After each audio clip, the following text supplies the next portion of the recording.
Chroniques d'un esprit vagabond, c'est une trilogie qui raconte l'histoire de Artamios, qui est un jeune homme qui, dans le premier tome, arrive dans un monde qu'il ne comprend pas. Il est amnésique au début de l'aventure.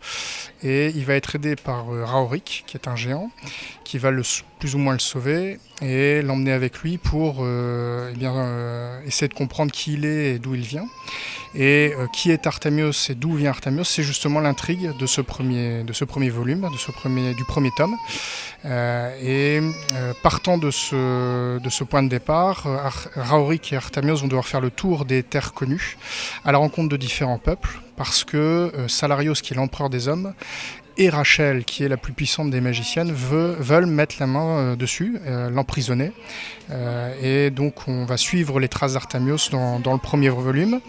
Il va devenir le vecteur d'une révolution, la révolution de l'ensemble des peuples qui bordent les territoires humains, qui sont plus ou moins sous le joug des hommes, sous la terreur d'un régime qui est dirigé par Salarios.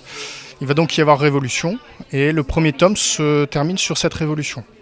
Le deuxième tome commence au lendemain de cette révolution et on retrouve un monde qui est en chaos et qui doit se reconstruire. L'équilibre des pouvoirs, l'équilibre politique doit se remettre en place. Malheureusement pour les protagonistes principaux de cette histoire, Artamios, Raorik, Jidin, Yelos pour les plus importants, ils vont être confrontés à deux dangers importants. Le grand fléau qui touche l'ensemble des peuples. Alors bien sûr, il faut découvrir le livre pour savoir ce qu'est le grand fléau. Et ensuite, une menace extérieure.